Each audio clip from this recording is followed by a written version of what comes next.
அன்பு ஊடக நண்பர்களுக்கு வணக்கம். 4 நாட்களாக தமிழ்நாட்டில் காவிரி பாய்கின்ற மாவட்டங்களில் ஒரு மாபெரும் விழிப்புணர்வு நடைபயணத்தை மேற்கொண்டிருக்கின்றோம். கர்நாடகாவில் பாய்கின்ற காவிரியை தடுத்து கர்நாடக அரசு மேகதாது அணை என்ற ஒரு மிகப்பெரிய அணையை கட்ட திட்டமிட்டிருக்கின்றார்கள். இதை எப்படியாவது தடுக்க வேண்டும் என்ற நோக்கத்திலே இந்த நடைபயணம் நாங்கள் நடத்தி கொண்டிருக்கின்றோம். கர்நாடகாவிலே சமீபத்தில் அதன் முதலமைச்சர் திரு டி.கே. சிவகுமார் அவர்கள் ஏன் நாங்கள் மேகதாது அணையை கட்டுகின்றோம் என்று காரணங்களை சொன்னார். அதற்கு முதல் காரணம் அவர் சொன்னது, இது கர்நாடகாவிட தமிழ்நாட்டுக்கு தான் அதிக பயன்பெறும். இரண்டாவது போய் இது முழுமையாக பெங்களூர் நகரத்துக்கு குடிநீருக்காக நாங்கள் பயன்படுத்துவோம். மூன்றாவது போய் உச்சநீதிமன்றம் அனுமதி கொடுத்து விட்டது. அதாவது முதலாவது போய் தமிழ்நாட்டுக்கு மேகதாது அணை கர்நாடகாவில் கட்டினால் தமிழ்நாட்டுக்கு இது மிகப்பெரிய ஒரு பேரழிவு ஏற்படும். காரணம், காவிரியை நம்பித்தான் தமிழ்நாட்டில் உள்ள 8 கோடி மக்களில் 5.5 கோடி மக்கள் இருக்கின்றார்கள். சென்னையில் 1 கோடி மக்கள் காவிரியை நம்பித்தான் இருக்கின்றார்கள் வீராணம் ஏரி மூலமாக. மதுரை, மேலூரில் காவிரி தண்ணி தான் குடித்துக் கொண்டிருக்கின்றார்கள். காவிரி குண்டார் திட்டம் என்றால் விருதுநகர் மாவட்டம் வரை செல்லும். திண்டுக்கல், புதுக்கோட்டை, ராமநாதபுரம் கூட்டு குடிநீர் திட்டம், ஒகேனக்கல் கூட்டு குடிநீர் திட்டம் என்பது கிருஷ்ணகிரி, தர்மபுரி, திருப்பத்தூர் மாவட்டம், வேலூர் மாவட்டம், ராணிப்பேட்டை மாவட்டம், திருவண்ணாமலை மாவட்டம் வரைக்கும் காவிரி கூட்டு குடிநீர் திட்டம் செல்கிறது. ஒகேனக்கல் கூட்டு குடிநீர் திட்டம். ஆக மொத்தம் தமிழ்நாட்டில் 38 மாவட்டத்தில் 28 மாவட்டம் காவிரியை நம்பியிருக்கிறோம். இப்போ திடீர்னு கர்நாடகாவில் நீங்கள் ஒரு டேம் கட்டி அந்த தண்ணியெல்லாம் நீங்கள் பயன்படுத்தினீங்கன்னா நாங்கள் எங்கே போவோம்? எங்கள் குடிநீர் பிரச்சனைக்கு எங்கே போவோம்? எங்கள் விவசாயத்தை எங்கே போவோம்? எங்களுடைய உணவுக்கு எங்கே போவோம்? அதனால டி.கே. சிவகுமார் அவர்கள் சொல்வது மிகப்பெரிய பொய்களை சொல்லி வருகிறார். இரண்டாவது பொய் அவர் சொல்றது, இது பெங்களூர் நகருக்கு குடிநீர் திட்டத்திற்காக நாங்கள் மேகதாது அணை கட்டுகிறோம் என்று. பெங்களூர் நகரத்திற்காக கடந்த 2018ஆம் ஆண்டு உச்சநீதிமன்றம் அந்த நடுவர் மன்ற தீர்ப்பை உறுதி செய்கின்ற அந்த தீர்ப்பில் 4.75 TMC தண்ணீர் பெங்களூர் குடிநீருக்காக அதை ஒதுக்கீடு செய்திருக்கிறது. அந்த தண்ணி இன்னைக்கு KRS டேம் மூலமா, கிருஷ்ணராஜசாகர் டேம் மூலமா பெங்களூருக்கு வருது. KRS டேம் பெங்களூர்ல இருந்து 150 கிலோமீட்டர்ல தள்ளி இருக்கு. அங்கிருந்து தண்ணி வந்துட்டு இருக்குது. பெங்களூர் நகரத்துக்கு கூடுதலா இன்னொரு 5 TMC தண்ணி தேவைன்னா அதே டேம்ல இருந்து எடுத்துட்டு போலாம். யாரும் தடுக்கல.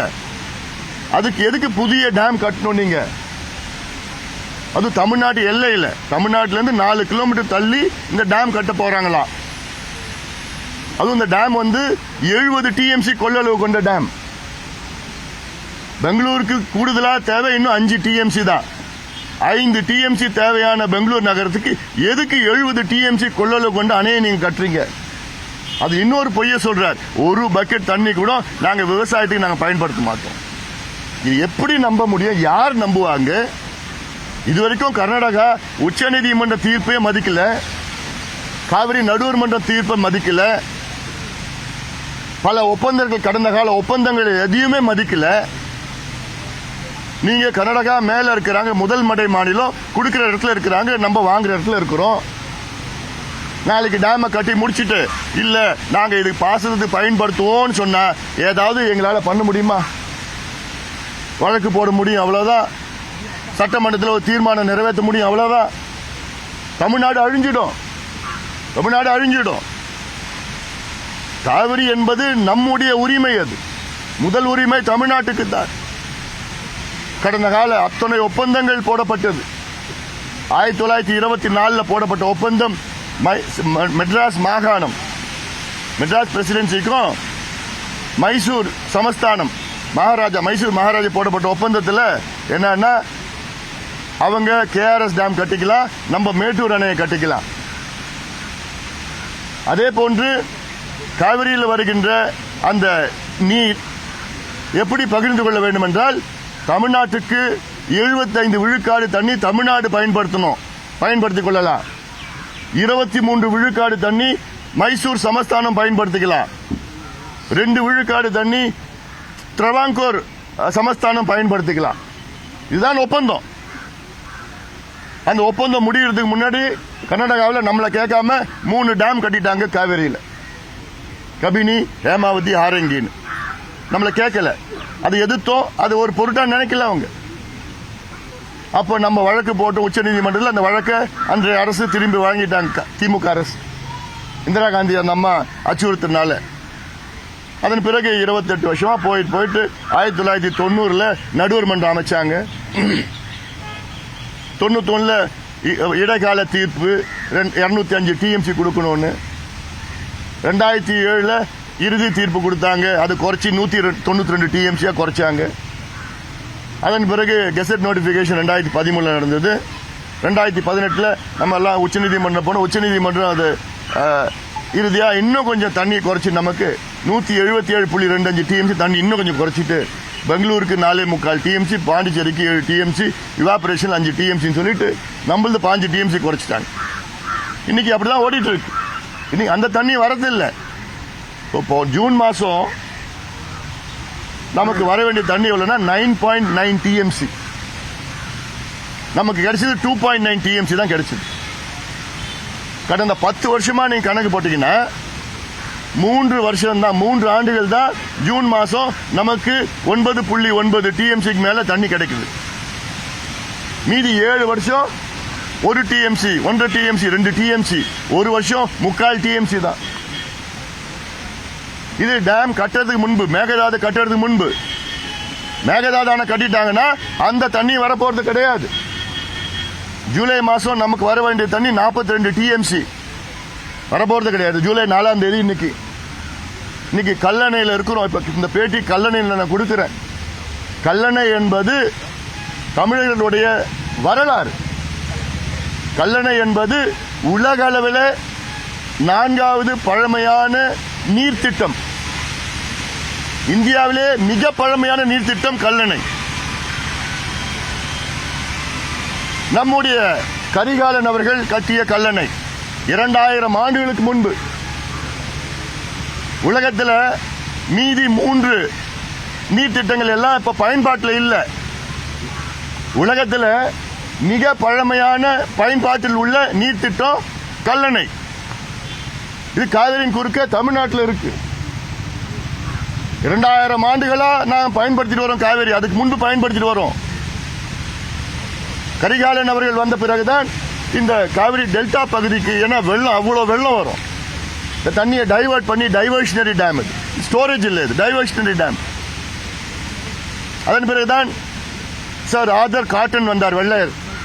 அவரும் கால்வனும் சேர்ந்து இந்த கல்லணையை நல்லா ஸ்ட்ரென்தன் பண்ணி உறுதிப்படுத்தி இன்னைக்கு அதில் பயன்பாட்டில் இருந்துட்டு இருக்கு இன்னும். ஆனால் இன்னைக்கு கல்லணையில தண்ணி கிடையாது. வரது வெறும் குடிக்கிறதுக்காக கழிவு நீர், பெங்களூர்ல கொடுத்த கழிவு நீர் தான் வருது. ஆனா இது ஜூன் 4ஆம் தேதி. எவ்வளவு வெள்ளம் வந்துட்டு இருக்கணும் இங்க. இன்னைக்கு குறுவை சாகுபடியே முடிஞ்சு போச்சு. குறுவை சாகுபடி ஆண்டுதோறும் ஜூன் 12ஆம் தேதி மேட்டூர் அணையை திறந்திருக்கணும். மேட்டூர் அணை திறந்திருந்தாங்கன்னா நீ ஃபுல்லா நான் போய் இன்னைக்கு கீழே இறங்க முடியுமா? கல்லணையில் முடியாது. இல்ல 7 ஆண்டுகள் திறந்தது, இன்னைக்கு இல்ல, தண்ணி இல்ல. மேகதாது இவங்க கட்டினாங்கன்னா சுத்தமா குடிக்கிறதுக்கு தண்ணி கிடைக்க போறது கிடையாது. நாங்க மேலணை திருச்சியிலிருந்து 17 கிலோமீட்டர் மேற்குல மேலணை, திருச்சியிலிருந்து கிட்டத்தட்ட 15 கிலோமீட்டர் கிழக்குல கல்லணை, இதுக்கு கீழே இன்னும் அணைக்கரையில கீழணை. இது 3 அணைகளை கட்டியிருக்கிறாங்க. ஆதர் காட்டன் கீழணை மேலணை கட்டினார், கரிகாலன் அவர்கள் கல்லணை கட்டினாரு, ஆதர் காட்டன் ஸ்ட்ரென்தன் பண்ணார். நம்ம வரலாறு எவ்வளவு பெரிய வரலாறு. ஆனா இதை எல்லாத்தையும் அழிக்கிறதுக்காக கர்நாடகாவில் மேகதாது என்ற ஒரு தேவையில்லாத ஒரு அணை, தேவையே இல்லை அவங்களுக்கு, அடாவடியா கட்டத்துக்கு திட்டமிட்டு இருக்கிறாங்க.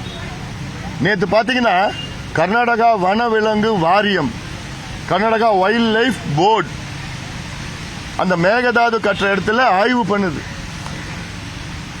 30 மீட்டர் ஆழத்துக்கு போர் போட்டு அது சாயில் டெஸ்டிங் பண்றாங்க, ராக் டெஸ்டிங் பண்றாங்க. அங்க எவ்வளவு வனவிலங்கு இருக்குன்னு கணக்கெடுக்கிறாங்க. எவ்வளவு மரம் இருக்குன்னு கணக்கு எடுக்கிறாங்க. அந்த டேம் கட்டினா எவ்வளவு மரம் அழியும், எவ்வளவு வனவிலங்கு அழியும்னு கணக்கெடுத்து அதுக்கு கிட்டத்தட்ட அனுமதி கொடுக்கறாங்க. டிபிஆருக்கு விரிவான திட்ட அறிக்கை, டீடைல் ப்ராஜெக்ட் ரிப்போர்ட் வந்து அது கேட்கறாங்க, உச்சநீதிமன்றம் கேட்கறாங்கன்னு அது கொடுக்கறாங்க.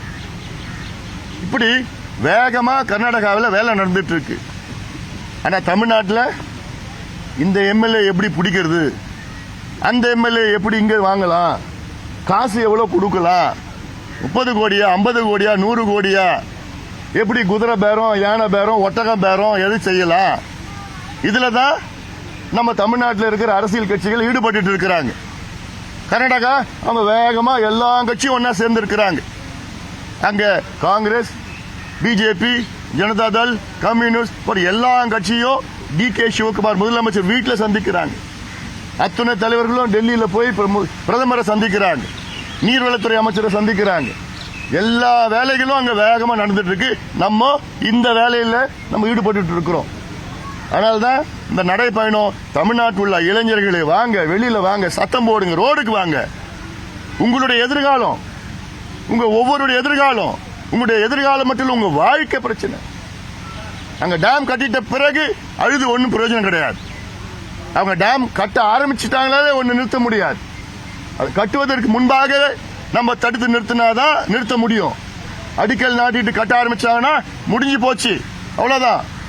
5.5 கோடி மக்களுடைய வாழ்வாதாரம் மட்டும் இல்ல, இது உணவு. காவிரி டெல்டா என்பதாவது கோதாவரி, கிருஷ்ணா ஆறுலாம் பாத்தீங்கன்னா காவிரியோட 10 மடங்கு தண்ணி போற அந்த ஆறுகள். ஆனா அந்த ஆறுகள்ல கூட நமக்கு இவ்வளோ நெல் விளையிறது கிடையாது. இங்க காரணம் டெல்டா காரணம் நெல் விளையிறது என்ன முக்கியமான கரிகாலன் அவர்கள் இந்த வெள்ளத்தை தடுத்து நல்ல ஒரு டிரைனேஜ் சிஸ்டம், கொள்ளிடம் தனியா போயிட்டு கல்லணையில மறுபடியும் கொள்ளிடத்துக்கு தண்ணி, வெள்ளம் தண்ணி கொள்ளிடத்துக்கு போகுது. இங்க 4 பிரியுது கல்லணையில. ஒன்று கொள்ளிடம், காவிரி ஆறு, வெண்ணாறு, புதுவாறு. இந்த 4 ஆறும் போயிட்டு 36 கிளைகளா பிரிஞ்சு என்டையர் காவிரி டெல்டாவை போய் அங்க பாசனம் செஞ்சு நமக்கு 1000 ஆண்டுகள் இந்த காவிரி டெல்டா நமக்கு உணவளித்துக் கொண்டிருக்கிறது. கர்நாடகாவில் மேகதாது அணை கட்டிட்டாங்கன்னா அந்த உணவு நமக்கு கிடைக்காது, சோறு கிடைக்காது. நீங்க சென்னையில வாழ்ந்தாலும் சரி, கன்னியாகுமரியில வாழ்ந்தாலும் சரி, ஊட்டியில வாழ்ந்தாலும் சரி, உங்களுக்கு சோறு கிடைக்காது. அதனால்தான் எங்க வாழ்ந்தாலும் வாங்க, ரோடுக்கு வாங்க, சத்தம் போடுங்க, மிகப்பெரிய ஒரு எழுச்சி உருவாக்க வேண்டும். இது நம்முடைய உரிமை. காவிரி என்பது நம்முடைய உரிமை. ஆண்டுகளாக 1000 ஆண்டுகளாக நாம் உரிமை கொண்டாடி வருகின்றோம். அடுத்த 1000 ஆண்டுகள் நாம் உரிமை கொண்டாட வேண்டும். நம் வருங்கால சந்ததியினருக்கு உரிமை கொண்டாட வேண்டும்.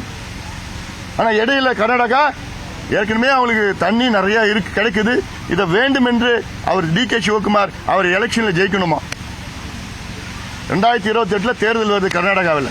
அந்த தேர்தலில் அவர் வெற்றி பெறணுமா? அதுக்கு மக்கள் அங்க திரட்டி, அங்க யாரும் எதிர்த்து பேச முடியாது. அப்படி திரட்டி ஒரு கன்சால்டேஷன் வந்து மறுபடியும் ஒரு சிஎம் ஆகணும். at the cost of what? Tamil Nadu. at the cost of our food security, உணவு பாதுகாப்பு. நம்ம இது எவ்வளவு பெரிய பிரச்சனை. இந்த நேரத்தில் அங்க போய் இந்த பேரம் அந்த பேரம் அசிங்கமா இருக்கு. இதுல கவனம் செலுத்துங்க. அரசும் சரி, மற்ற கட்சிகள் இதுல கவனம் செலுத்துங்க. நமக்கு பிரச்சனையே இது. எவ்வளவு பெரிய ஒரு மிகப்பெரிய ஒரு பிரச்சனை இது. இன்னொரு உதாரணம் சொல்றேன். 1974 கர்நாடகாவில் இருக்கிற காவிரி ஆறு பாசன பரப்பளவு 6.8 லட்சம் ஏக்கரா இருந்தது. 74 கர்நாடகாவில் இருக்கிற காவிரி ஆற்று மூலமா அங்க விவசாய நிலம் பாசனம் பரப்பு 6.8 லேக் லிட்டர்ஸ், 6.8 லேக் ஏக்கர்ஸ். 91 அது 12 லட்சம் ஏக்கரா உயர்ந்தது. 2006 அது 18 லட்சம் ஏக்கரா உயர்ந்திருக்கிறது. 2016 இது 21 லட்சம் ஏக்கரா உயர்ந்திருக்கிறது. அதே 1974 தமிழ்நாட்டினோட காவிரி பாசனம் நிலப்பரப்பு 29 லட்சம் ஏக்கரா இருந்தது.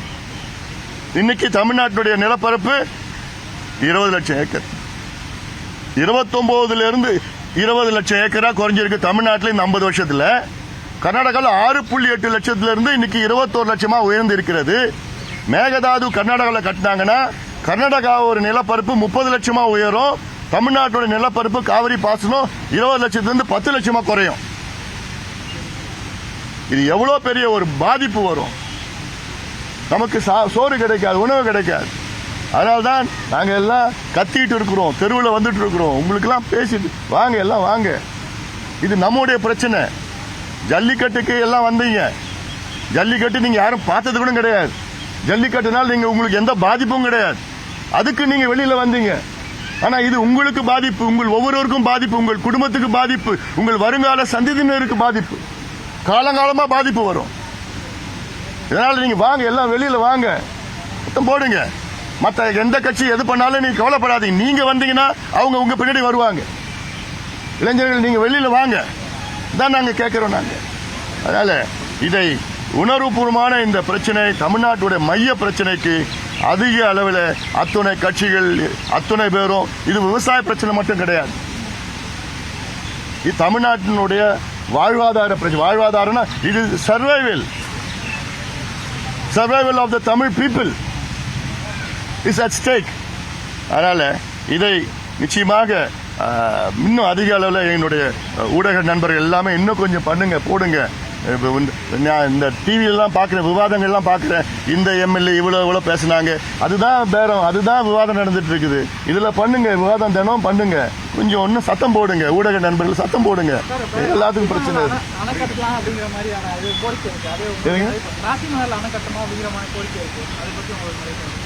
ராசிமணல் நிறைய டெக்னிக்கல் இஷ்யூஸ்லாம் இருக்கு.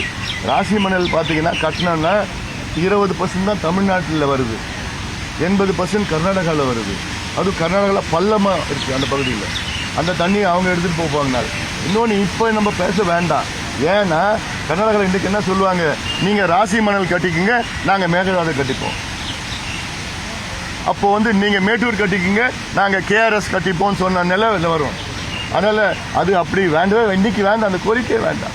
நீங்கள் மேகதாது கட்ட வேண்டாம். சாதாரணமாக காவிரி நடுவர் மன்றம் தீர்ப்பிலையும் 2018 உச்சநீதிமன்றம் தீர்ப்புலையும் தெளிவா இருக்கு. என்னன்னா, முதல் மடை மாநிலம் கர்நாடகாவில் எந்த கட்டுமானங்களும் கடைமடை மாநிலம் தமிழ்நாடு, பாண்டிச்சேரி, கேரளா உடைய அனுமதி இல்லாம கட்டக்கூடாது. ஒரு செங்கல் கூட அங்க வைக்க முடியாது, தமிழ்நாட்டு அனுமதி இல்லாம வைக்க முடியாது. தீர்ப்பு இருக்குது, அக்ரிமெண்ட் இருக்குது, எல்லாமே இருக்கு. ஆனா அதை மீறி நாங்க வேணுமே கட்டுவோம்னு பிடிவாதமா இருக்கிறாங்க. இந்தியாவுடைய இறையாண்மைக்கு எதிரான ஒரு செயல் அது. நம்ம ஜனநாயக நாடு, பெடரல் ஸ்ட்ரக்சர் இது. இந்த பெடரல் ஸ்ட்ரக்சருக்கு எதிரான ஒரு செயல் ஈடுபட்டு இருக்காங்க கர்நாடகாவில். டெல்டா மாவட்ட விவசாயிகள் எல்லாருமே ஒழுங்கு தமிழக அரசு மற்றும் வழக்கு தொடரலாம் அப்படின்னு அவங்க முடிவு பண்ணிருக்காங்க. நீங்க அதாவது பாட்டங்கள் நிச்சயமா இதெல்லாம் லீகலா நிறைய பேசிட்டு இருக்கோம். ஏன்னா பல அமைப்புகள் வழக்கு தொடரணும், பல விதமான வழக்கு தொடரணும். இங்க டெல்டாவில் பாதிப்பு, எங்களுக்கு குடிநீர் பிரச்சனை, எங்களுக்கு சுற்றுச்சூழல் அழியுது, ஈக்காலஜி அழியுது, பயோடைவர்சிட்டி அழியுது, வைல்ட் லைஃப் அழியுது.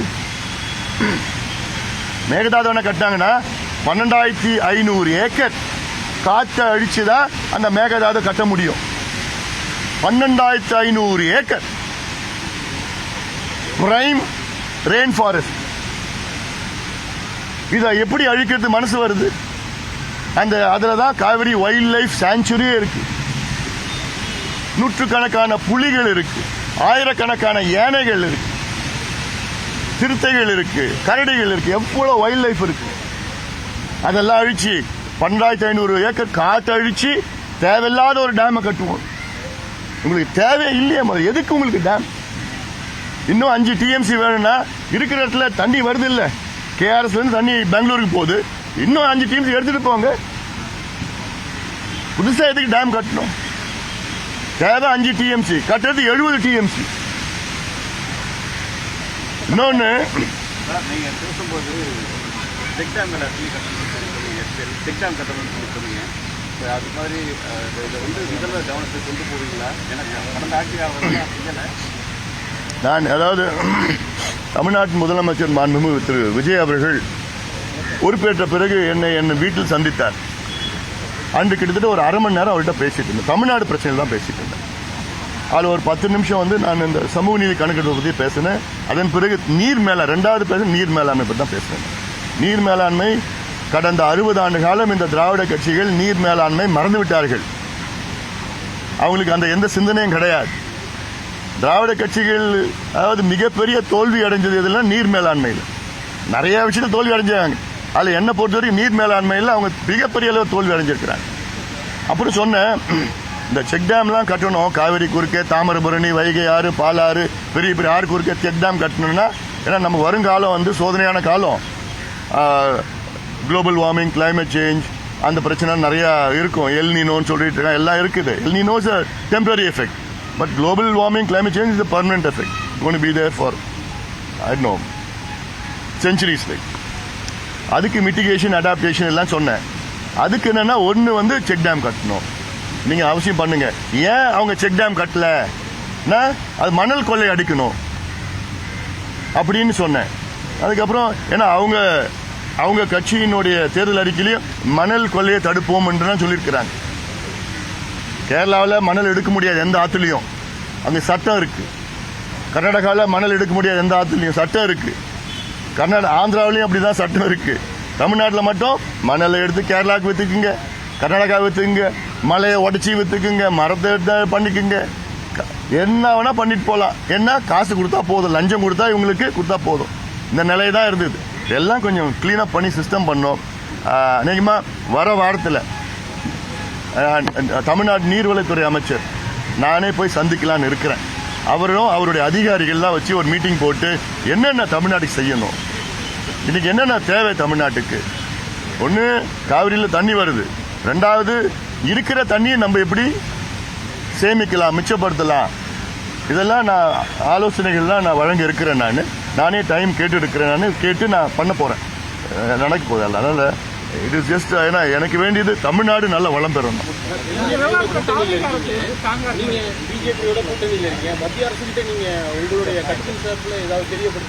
எத்தனையோ தெரியப்படுத்திருக்கிறோம்.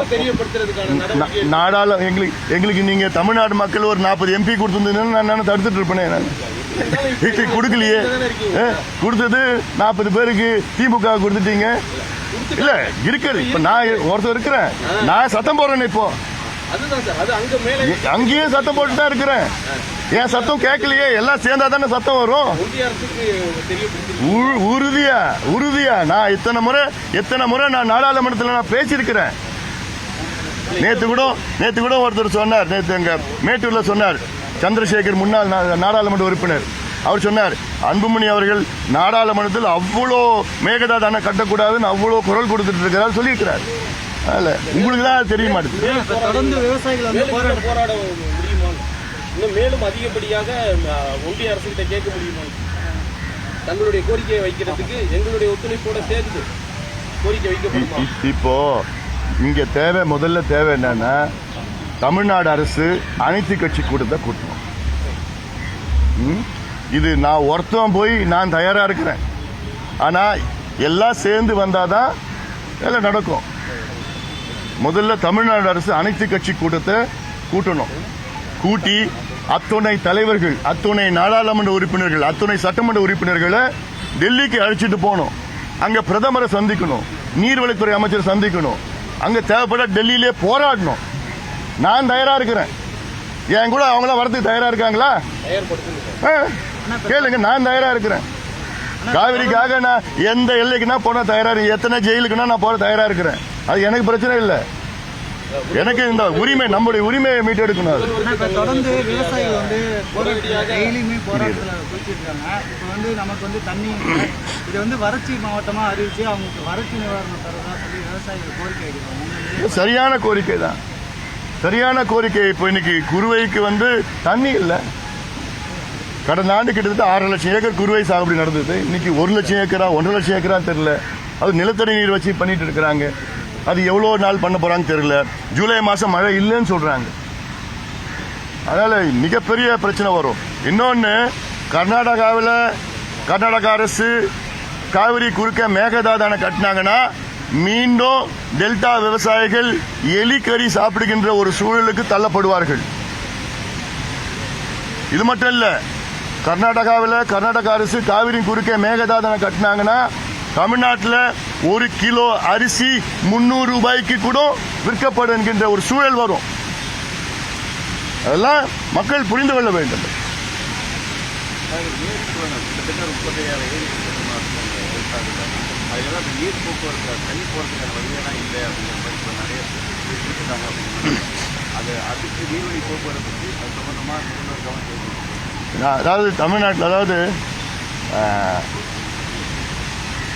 இந்தியன் வெட்லேண்ட் ஆக்ட்னு ஒன்று இருக்கு.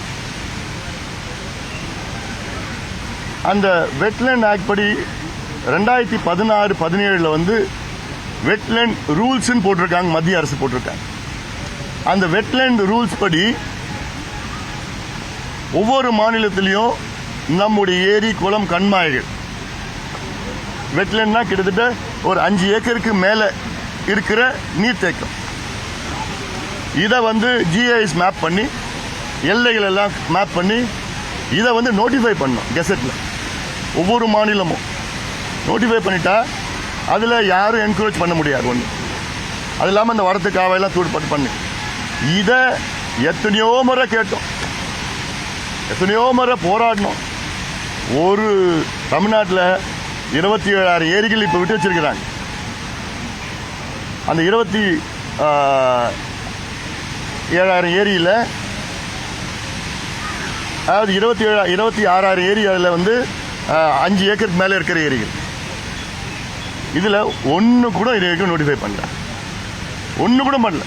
இவங்க நோட்டிஃபை பண்ணாலே நாளைக்கு யாருமே காலங்காலமாக யாருமே அந்த ஏரி ஆக்கிரமிப்பு பண்ண முடியாது. சென்னையில் பள்ளிக்கரணை சதுப்பு நிலம் திமுக ஆட்சி வருவதற்கு முன்பு 12,500 ஏக்கரா இருந்தது. இன்னைக்கு 2,500 ஏக்கர் தான் இருக்கு. 10,000 ஏக்கர் போயிடுச்சு. இப்போ இந்த நோட்டிஃபை பண்ணிருந்தாங்கன்னா அதில் யாரும் எந்த கட்டுமானங்களும் பண்ண முடியாது. அது செய்யணும்னு நான் கேட்டிருக்கிறேன். இதெல்லாம் நான் இந்த கவர்மெண்ட்டுக்கு நான் அட்வைஸ்னா நல்ல விதமான ஒரு ஆக்கப்பூர்வமான செயல் திட்டங்களை நான் சொல்லிட்டு இருக்கிறேன்னு இன்னும் சொல்ல போறேன். நான்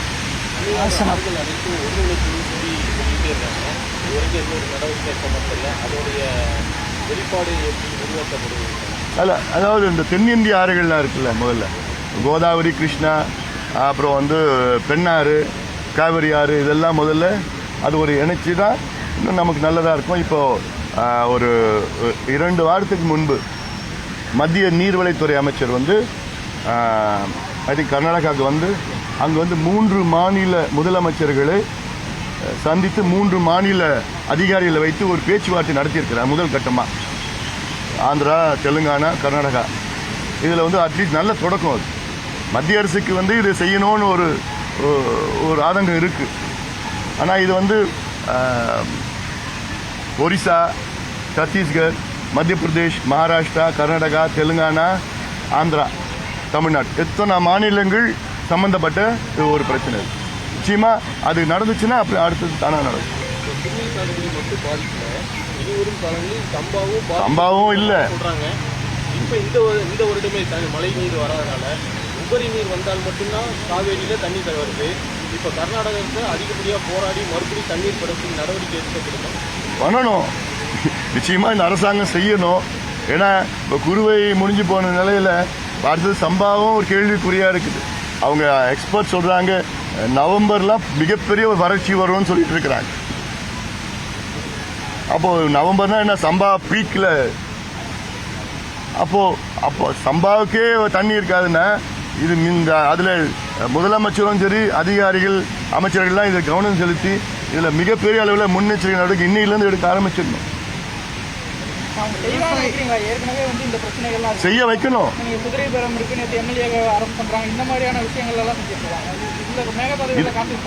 இதுக்கு தான் நான் தமிழ்நாட்டுடைய இளைஞர்கள் ஜென்சியிலிருந்து எல்லா இளைஞர்களும் ரோடுக்கு வாங்கன்னு சொல்றேன். நீங்க ரோடுக்கு வந்தீங்கன்னா இதெல்லாம் மறந்துடுவாங்க, இதெல்லாம் பண்ண மாட்டாங்க, இதுல கவனம் செலுத்துவாங்க. விவசாய பிரச்சனைகள், நம்மளுடைய வாழ்வாதார பிரச்சனை கவனம் செலுத்துவாங்க. வாசன வடிகால்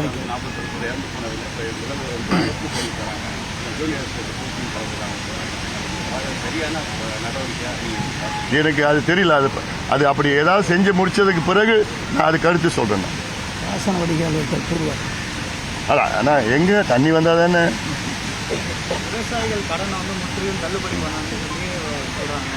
கொஞ்சம் கொஞ்சமா தள்ளுபடி அதான் அதான் இப்போ நாங்களும் சட்டமன்றத்துக்குள்ளே எங்களுடைய சட்டமன்ற உறுப்பினர் சௌமியா அன்புமணி அவர்கள் தெளிவாக பேசியிருக்கின்றார். விவசாயிகளுடைய கடன்களை, கூட்டுறவு வங்கி கடன்களை முழுமையாக தள்ளுபடி செய்ய வேண்டும். அதில் வந்து காலக்கெடு 1 வருஷம் 10 மாதம்லாம் இல்லாமல் கடந்த 2 வருஷம் 3 வருஷம் 4 ஆண்டுகள் எவ்வளோ பண்ணணும், இதில் வந்து முழுமையாக பண்ணணும். இது குறு சிறுலாம் இல்லாமல் அது எவ்வளோ ஆக போகுது. மகாராஷ்டிரா மாநிலத்தில் பார்த்தீங்கன்னா கிட்டத்தட்ட 55 லட்சம் விவசாயிகளுடைய அத்தனை கடன்களும் தள்ளுபடி செய்திருக்கிறது. அது கிட்டத்தட்ட ஒரு 36,000 கோடி ரூபாய் அதுக்கு ஒதுக்கீடு செஞ்சிருக்கிறது. தமிழ்நாடும் அது செய்யணும். தமிழ்நாட்டில் முன்னாடி பார்த்தீங்கன்னா அவங்க தேர்தல் அறிக்கையில் நாங்கள் 5 ஏக்கர் நிலம் பரப்பு வைத்திருக்கின்றவர்களுக்கு முழுமையான தள்ளுபடி, 5லிருந்து 10 வரைக்கும் 50 விழுக்காடு தள்ளுபடின்னு சொன்னாங்க. ஆனால் அது கூட பண்ணலை. தொடக்கத்தில் பார்த்தீங்கன்னா 50,000 சொன்னாங்க, இப்போ 70,000 சொல்லியிருக்கிறாங்க. அது போதுமானது கிடையாது. இதில் பார்த்தீங்கன்னா வெறும் 6 லட்சம் விவசாயிகள் தான் 14 லட்சம் சொல்கிறாங்க. 6 லட்சம் 14 லட்சம் அது இப்போ 2000 கோடி அதுக்கு ஒதுக்கீடு செஞ்சிருக்கிறாங்க. இன்னும் கூடுதலாக ஒரு 15,000 கோடி ஒதுக்கீடு செஞ்சால் முழுமையாக இந்த கூட்டுறவு கடன் தள்ளுபடி செய்யலாம். அது நாங்கள் அழுத்தம் கொடுத்து தான் இருப்போம், இனியும் கொடுப்போம், செய்வாங்கன்னு எங்கள் நம்பிக்கை இருக்கு.